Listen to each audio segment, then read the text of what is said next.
ఈరోజే చైత్ర గురువారం. గురువారము అంటే సంపదల దేవత అయిన లక్ష్మీదేవికి ఎంతో ప్రీతికరమైన రోజు. అందుకే గురువారాన్ని లక్ష్మీ వారము అని కూడా పిలుస్తారు.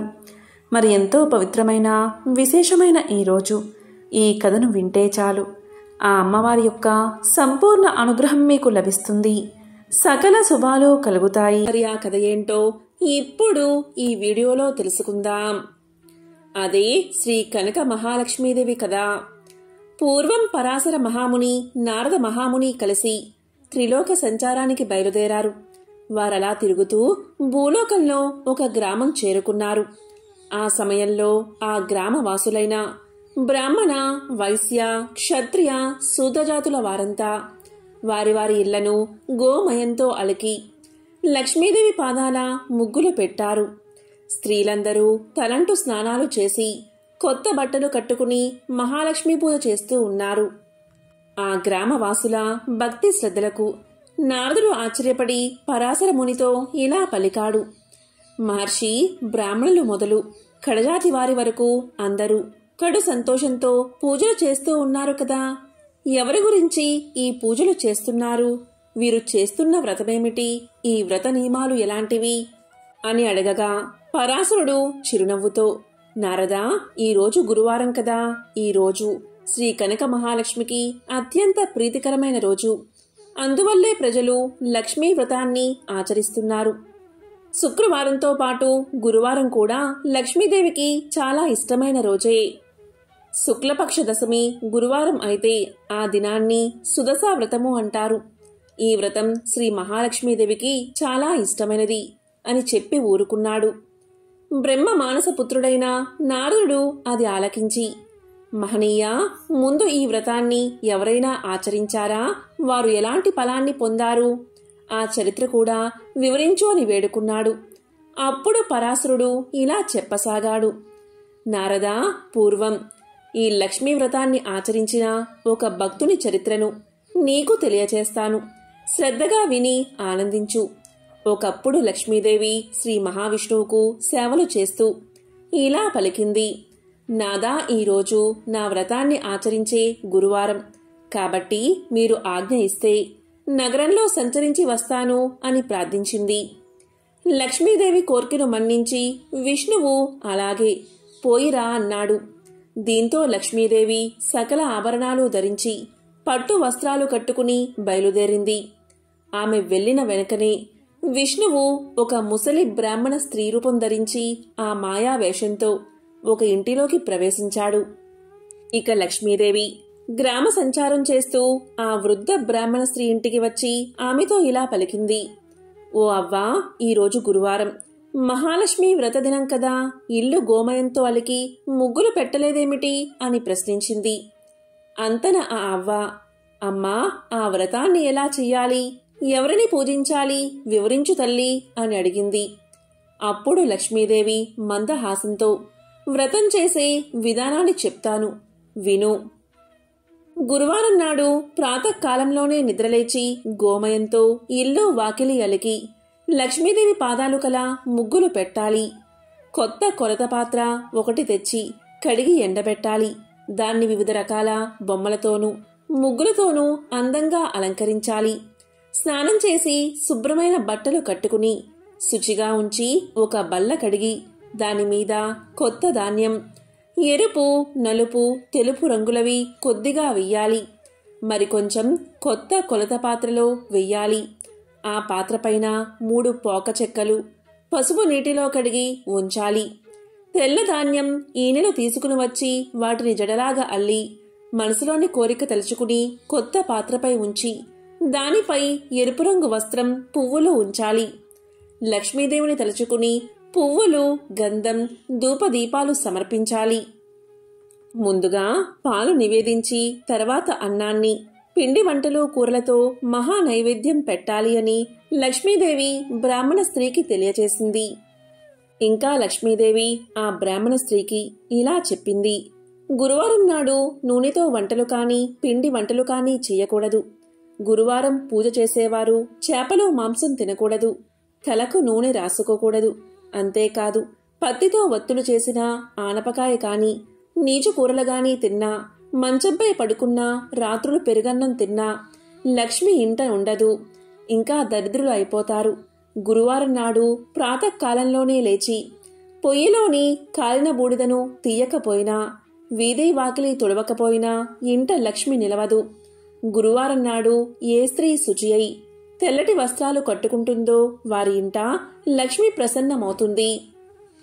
ఏ స్త్రీ గురువారం నాడు పిల్లలను తిట్టడం, కొట్టడం చేస్తుందో, ఇల్లు వాకిలి శుభ్రం చేయదో, వంట సామానులు అంట్లు తోమదో, సాయం సమయమున గుమ్మం దగ్గర సంధ్యాదీపం ఉంచదో, ఆ స్త్రీ ఉన్న ఇంట ఒక్క క్షణమైనా లక్ష్మీదేవి ఉండకపోగా ధనహాని, సంతానహాని కలుగజేస్తుంది. అలాగే గురువారం రోజున ఉడకని పదార్థాలు తినడం, అమిత నిద్ర, అమావాస్య, సంక్రాంతి తిథిలో అశుభ్రంగా ఉండి విహరించడం, అత్తామామలను సేవించక కస్సు బుస్సులు ఆడడం చేసే స్త్రీల ఇంట లక్ష్మీదేవి పాదాలు నిలపదు. ఇంకా భోజనానికి ముందు, తర్వాత కాళ్ళు చేతులు ముఖము ఏ స్త్రీ కడుక్కుంటుందో, ఏ స్త్రీ ఇతరులతో మాట్లాడుతున్నప్పుడు చీటికి మాటికి నవ్వుతుందో, ఏ స్త్రీ బూడిద గుమ్మడికాయను కోస్తుందో అలాంటి స్త్రీలు నీచ బుద్ధి కలవారై అన్న వస్త్రాలకు దూరమైపోతారు. ఏ స్త్రీ గురువారం రోజు ధర్మాలు చేయక, పూజలు చేయక పరుష సాంగత్యమునే సదా కోరుకుంటుందో ఆమె పాపకూపమునకు పోవడమే కాక బతికి ఉన్న రోజులు తిండికి మొహం వాసిపోతుంది. గురువారం, అమావాస్య, సంక్రాంతి, పర్వతిథులయందు నిషిద్ధ పదార్థాలు ఏ స్త్రీ తింటుందో ఆమె అవసాన కాలంలో అనేక బాధలు పడి చనిపోయిన తర్వాత యమకింకరులతో నానా బాధలు పడుతుంది.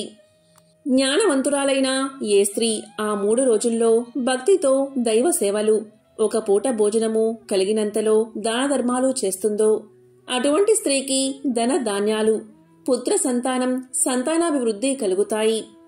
ప్రతి స్త్రీ తాను ఆచరించే నిత్య కృత్యాల బట్టి సిరి సంపదలు కలుగుతాయి. స్త్రీ ఉదయం నిద్ర నుంచి లేచిన వెంటనే ముఖాన్ని కడుక్కోవాలి. ఆ విధంగా కడుక్కోని స్త్రీ ముఖం చూస్తే పాతకాలు కలగడమే కాక ఏ కార్యం తలపెట్టినా జయం కలగదు. స్త్రీ దక్షిణం వైపు, పడమర వైపు ముఖం పెట్టుకుని ఏ పదార్థాలు తినకూడదు. దీపం లేని చీకటి ఇంట భుజించకూడదు. చీకటి పడిన తర్వాత నూనె రాసుకోకూడదు. మాసిన కట్టుబట్టలను ఎక్కడ పడితే అక్కడ పడవేయకూడదు.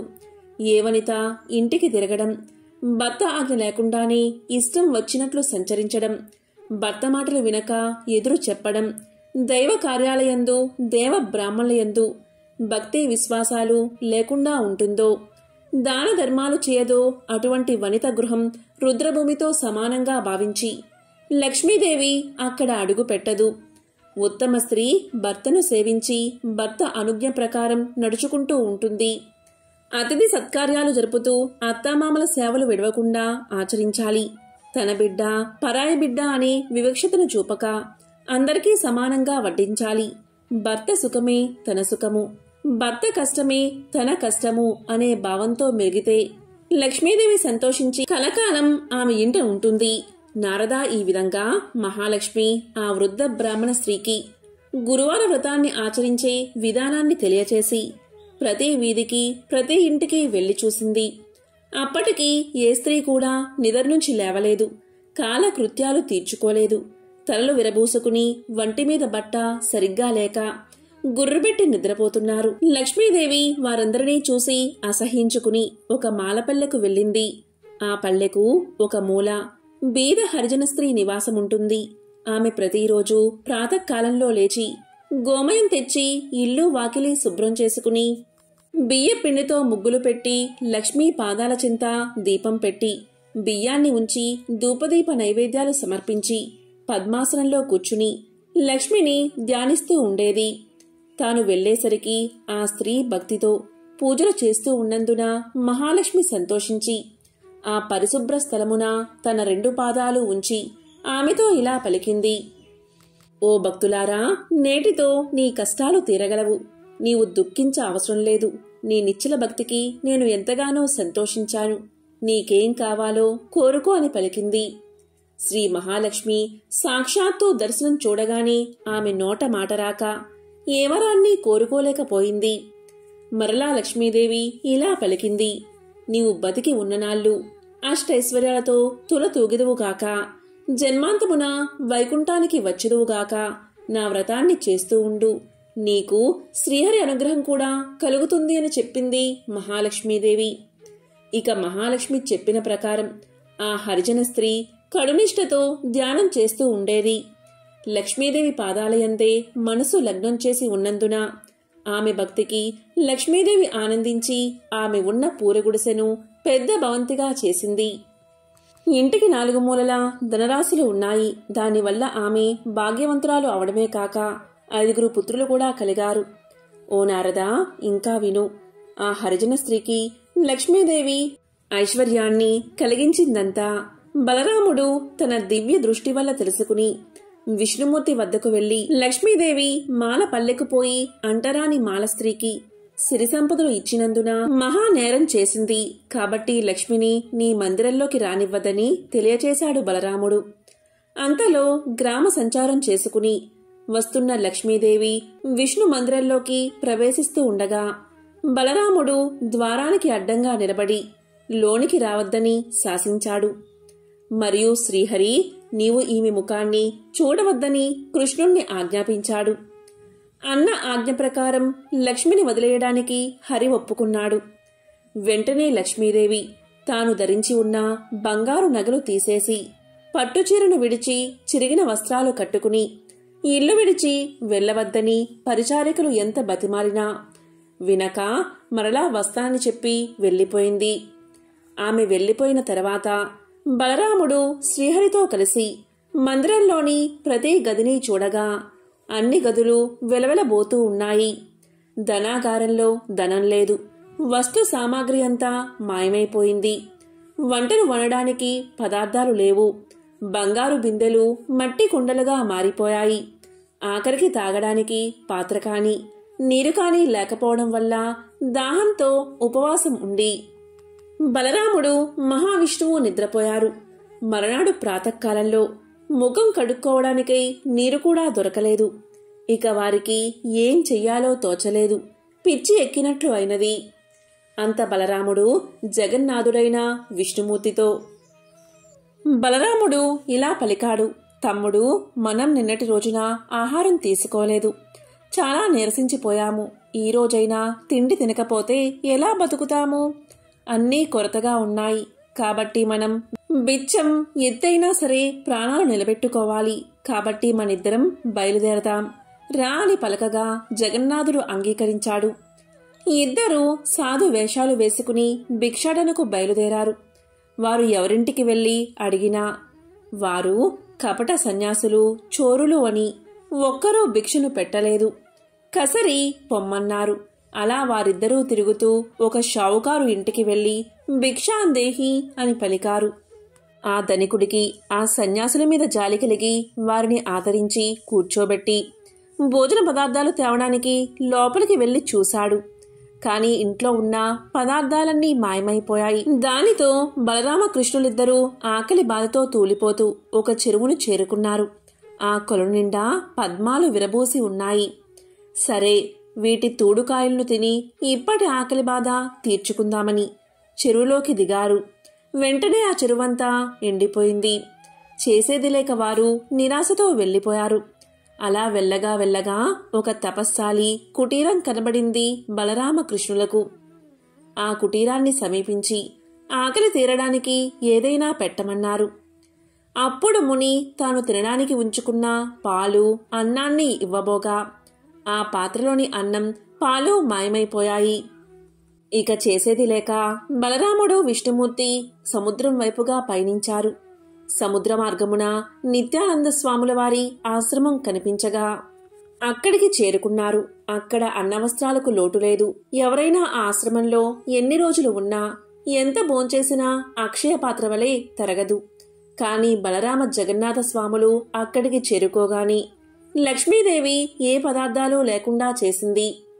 దాంతో అన్నదమ్ములిద్దరూ అక్కడ్నుంచి బయలుదేరి మరొక భవనాన్ని చేరుకున్నారు. అది లక్ష్మీదేవి నివసిస్తున్న భవనం. చాలా రోజుల నుంచి తిండి లేక నీరసించి ఉన్న వారిద్దరినీ లక్ష్మీదేవి చూసింది. లక్ష్మీదేవికి జాలి కలిగింది. వెంటనే ఆమె స్వయంగా పిండి వంటలతో భోజనం తయారు చేసి దాసదాసీల చేత వారికి స్నానానికి నీరు పెట్టించి చెలికత్తెల ద్వారా వారికి భోజనం వడ్డించింది. వారు సంతృప్తిగా భోంచేసి బయట ఉన్న అరుగు మీద పడుకున్నారు. కాని వారికి నిద్ర పట్టలేదు.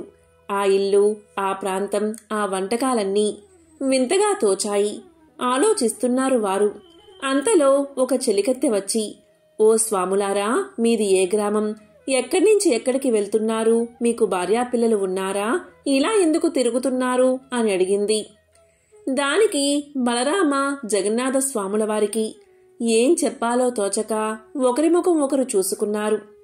అంతా సర్వేశ్వరుడైన శ్రీహరి మాత్రం ఇలా చెప్పాడు. నేను శ్రీహరిని, ఇతడు నా అన్న బలరాముడు. మా తొందరపాటు వల్ల నా ఇల్లాలైన లక్ష్మీదేవిని ఇంటి నుంచి వెళ్లగొట్టి ఈ కష్టాలు తెచ్చుకున్నాము.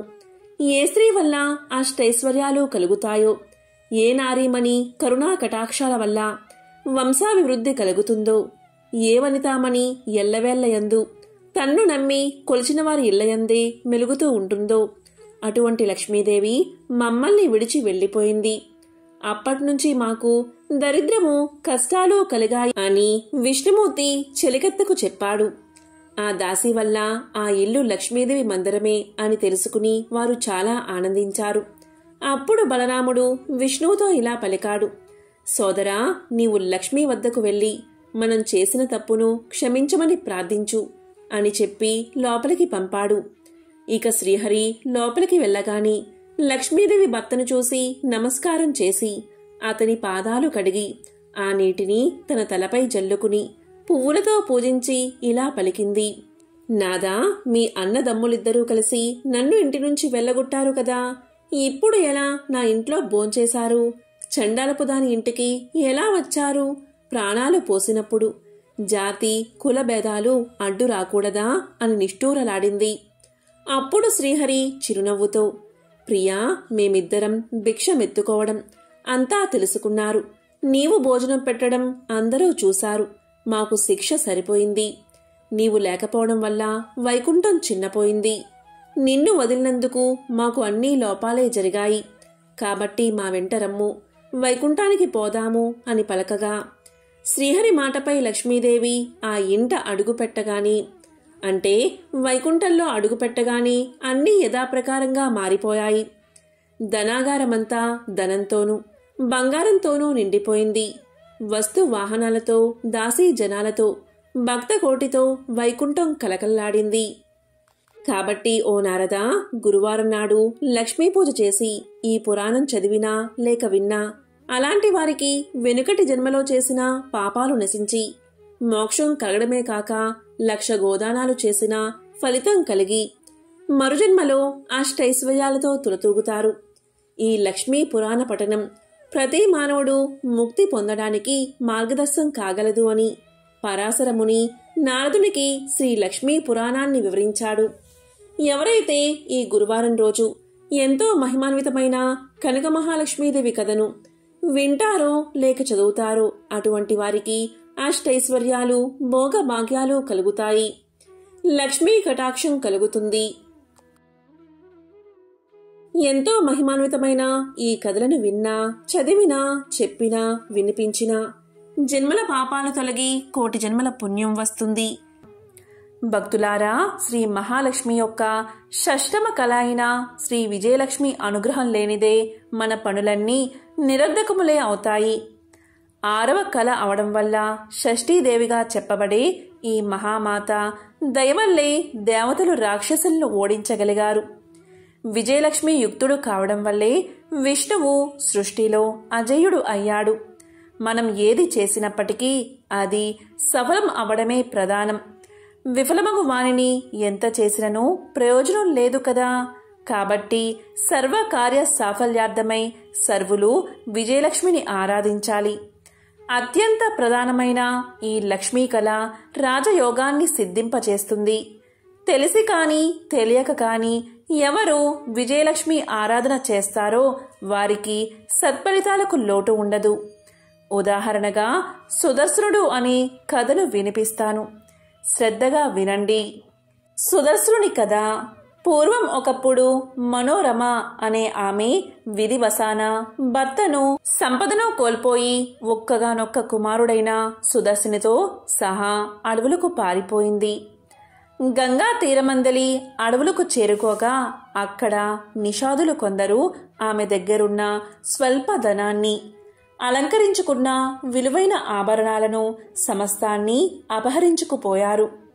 కట్టుబట్టలతో మిగిలిన ఆ తల్లి పసికందుతో సహా చెరువులోని భరద్వాజుడి ఆశ్రమానికి చేరి ఆ ఋషిని శరణు కోరింది. మనోరమ కథను విని భరద్వాజుడు ఎంతో బాధపడ్డాడు.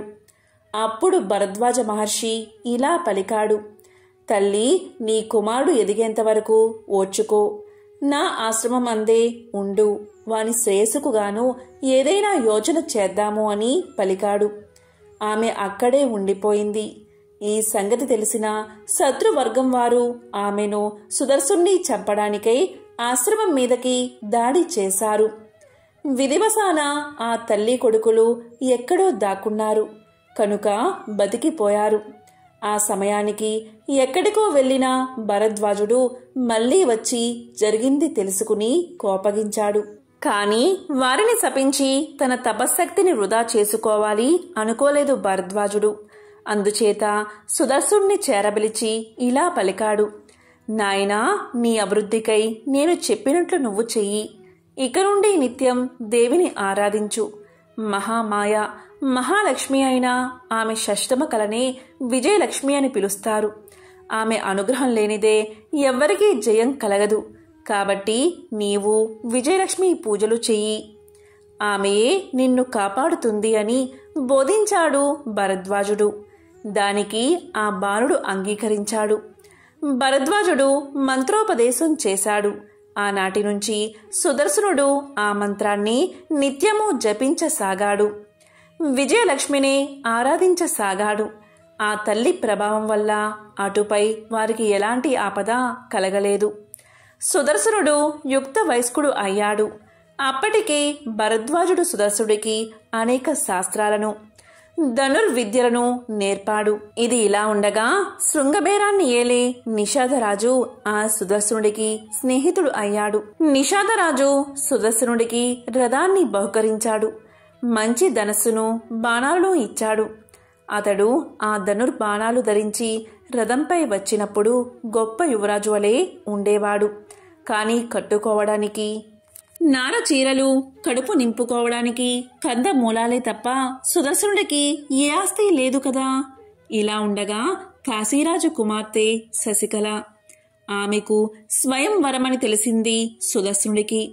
ఆ శశికళ కూడా విజయలక్ష్మి భక్తురాలు. తనకు ఎటువంటి భర్త లభిస్తాడా అనే ఆలోచనతో శశికళ అమ్మవారిని ఆరాధించి పడుకొనగా ఆ రాత్రి ఆమెకు స్వప్నంలో విజయలక్ష్మి కనిపించింది. ఇతడే నీకు అర్హుడు అని చెప్పింది. అతడే దేశపు రాజకుమారుడో, అతని పేరేమిటో ఏమీ తెలియవు శశికళకు. భరద్వాజ ఆశ్రమణకు చేరి ఒకానొక బ్రాహ్మణుడు శశికళ స్వయంవర వృత్తాంతాన్ని తెలిపాడు. నిషాదరాజు ప్రోత్సాహంతో సుదర్శనుడు ఆ స్వయంవరానికి వెళ్ళాలి అనుకున్నాడు. సుదర్శనుడు వెంటనే ఋషి నుండి, తల్లి నుండి ఆశీస్సులు తీసుకుని తన రథంపై ఎక్కి కాశీకి బయలుదేరాడు. అక్కడ శశికళ స్వప్నంలో అమ్మవారు చూపించిన సుదర్శనుడి రూపాన్ని చిత్రం గీసి దానిని తండ్రికి ఇచ్చింది. ఇందులో గలవాడే నా వరుడు. అలాంటివాడు వస్తే నన్ను కన్యాదానం చెయ్యండి. నేనింకా స్వయంవరానికి రాలేను అని తెలియచేసింది. కాని అప్పటికే రాజులు అనేకులు వచ్చి ఉన్నారు. కాశీరాజు సుబాహుడు చిత్రపటాన్ని చారులకు చూపి ఇలాంటివాడెవడైనా ఉన్నాడేమో చూసి రమ్మన్నాడు. నిషాదరాజుతో కలిసి వచ్చిన సుదర్శుణ్ణి చూసి వారు ఆ వార్త రాజుకు చెప్పారు. రాజు శశికళ సుదర్శనుల కళ్యాణానికి సిద్ధపరిచాడు. ఇది విని స్వయంవరానికి వచ్చిన సింధు, కరూస, మద్ర, మాహిష్మతి, చోళ, పాంచాల, కర్ణాట, కామరూప, విదర్భ, కోసలాది దేశాల రాజులందరూ కోపగించారు. అందరూ రాజులను కూడా అది తమకు అవమానంగా భావించారు. అందరి సైన్యాలు కలిసిపోయాయి. 4 అక్షోహిణుల సైన్యంతో వాళ్ళు కాశీరాజుపై యుద్ధాన్ని ప్రకటించారు. సుబాహుడు ఈ సంగతి సుదర్శనుడికి చెప్పాడు. సుదర్శనుడు వెంటనే విజయలక్ష్మిని ధ్యానించాడు. స్వల్ప సైన్యంతో మిత్రుడైన నిషాదరాజు తోడుకాగా తన రథాన్ని అధిరోహించి శత్రు సేనలపై కలబడ్డాడు సుదర్శనుడు. 1 4 అక్షోహిణుల సైన్యమది. యుద్ధం చేస్తూనే విజయలక్ష్మిని స్మరిస్తున్నాడు సుదర్శనుడు. అంతే, తక్షణమే యుద్ధ రంగంలో ప్రత్యక్షమైంది అమ్మవారు. ఆ తల్లి ఎర్రగా కెంపులా మెరిసిపోతున్న శరీర ఛాయతో, ఎర్రటి పట్టుచీర కట్టుకుని ఎర్రటి ఆభరణాలు, ఎర్ర పూలమాల ధరించి ఉంది. శంఖం, చక్రం, గద, ఖడ్గం, ధనుర్బాణాలు, తొమరం, కుంతలం ధరించిన 8 చేతులతో గరుడ వాహనం మీద నుండి దిగింది రణరంగంలోకి. శత్రు సైన్యాలను ఎక్కడికక్కడే నరికి పారేయసాగింది. శత్రువులు లీలగాను నిషాద, సుబాహు, సుదర్శనులు అస్పష్టంగానూ ఆమెను చూశారు. ప్రళయంలా ముంచుకొచ్చిన సైన్యం పట్టుమని 10 గడియలు కూడా పోరాడకుండానే సమసిపోయింది. విజయలక్ష్మిని కాశీరాజు అనేక విధాలా ప్రార్థించాడు. సుదర్శనుడు భక్తి పారవస్యంతో ఆ తల్లికి పాదాక్రాంతుడు అయిపోయాడు. విజయోత్సాహంతో ఆ తల్లి ఇలా పలికింది: సుదర్శన, వెళ్ళు. అయోధ్యాపతి ఈ యుద్ధంలో చనిపోయాడు. ఆ రాజ్యం నువ్వు ఏలుకో, నేను నీ రాజధానిలో వెలుస్తాను అని అనుగ్రహించి అదృశ్యమైపోయింది. సుదర్శనుడు శశికళను మనువాడి అయోధ్యను పరిపాలించి అఖండ సుఖ విజయాలను పొందాడు. అపూర్వమైన ఈ విజయలక్ష్మి మహత్యాన్ని విన్నా చదివినా సర్వ సుఖాలు కలుగుతాయి, విజయం చేకూరుతుంది. పూర్వకాలంలో సౌరాష్ట్ర దేశంలో నందుడు అనే బ్రాహ్మణుడు ఉండేవాడు. అతని భార్య సుశీల, భర్తకు తగిన ఇల్లాలు. ఆ దంపతులిద్దరూ ఎంతో భక్తి శ్రద్ధలతో లక్ష్మీదేవిని పూజిస్తూ ఉండేవారు. ఇంటిని ఎప్పుడూ శుచిగా శుభ్రంగా ఉంచుకునేవారు.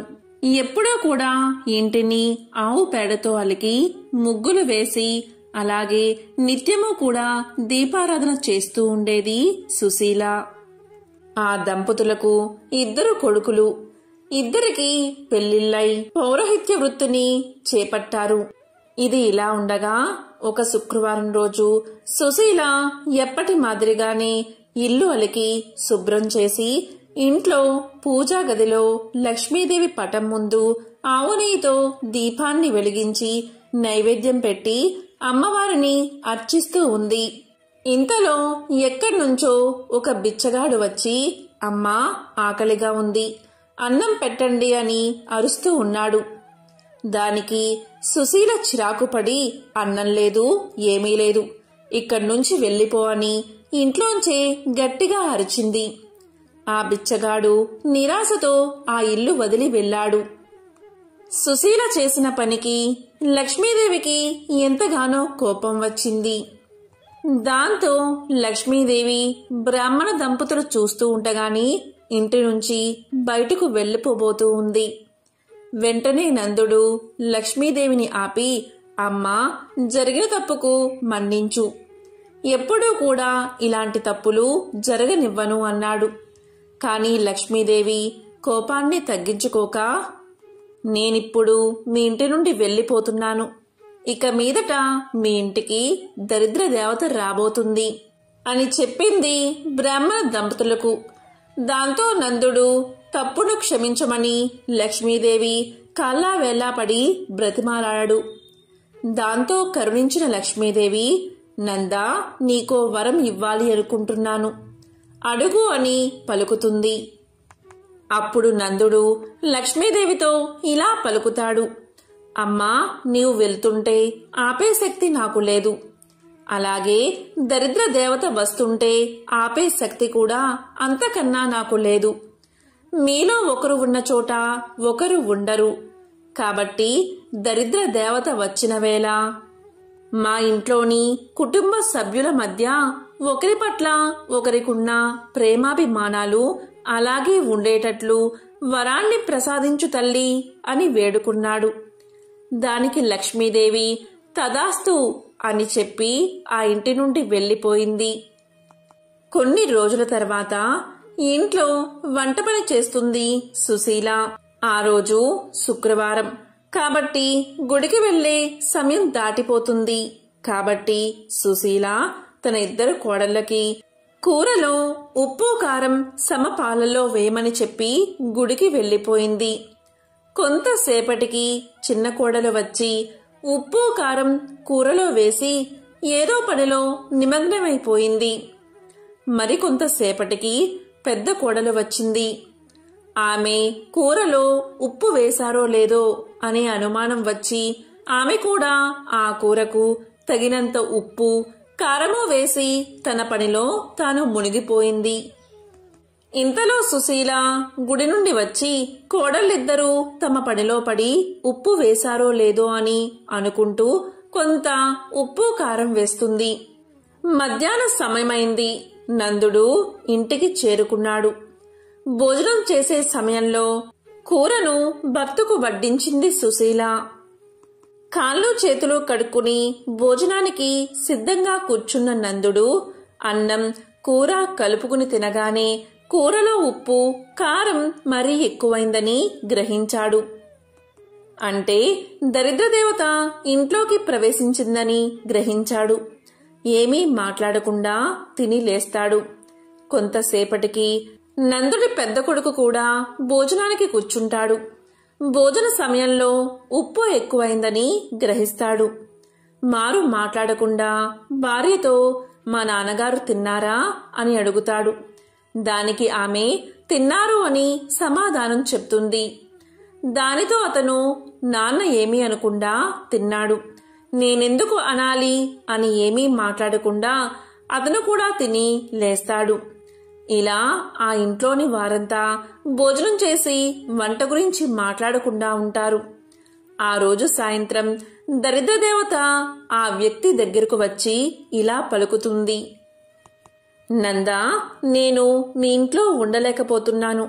ఎందుకు అంటే మీ ఇంట్లోని కుటుంబ సభ్యుల మధ్య ఒకరి పట్ల మరొకరికి ఎంతో ప్రేమాభిమానాలు ఉన్నాయి. మీరందరూ ధనం లేకపోయినా ఎంతో సంతోషంగా జీవిస్తున్నారు.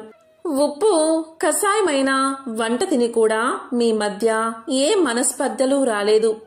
మీరు ప్రేమగా ఐకమత్యంగా ఉన్నారు. ఇటువంటి చోట నేనుండలేను అని చెప్పి దరిద్రదేవత బయటకు వెళ్లిపోయింది. దరిద్రదేవత వెళ్లడంతోటే ఆ ఇంట్లోకి లక్ష్మీదేవి తిరిగి వచ్చి నివాసం ఏర్పాటు చేసుకుంది. కనుక ఏ ఇంట్లో అయితే ప్రేమ, ఆప్యాయతలు మరియు శాంతి కలకలలాడుతూ ఉంటాయో ఆ ఇంట్లో లక్ష్మీదేవి స్థిర నివాసాన్ని ఏర్పాటు చేసుకుంటుంది. ఆ ఇల్లే లక్ష్మీ నివాసం అనబడుతుంది. ఓం శ్రీ మహాలక్ష్మియే నమః. ఓం శ్రీ మాత్రే నమః.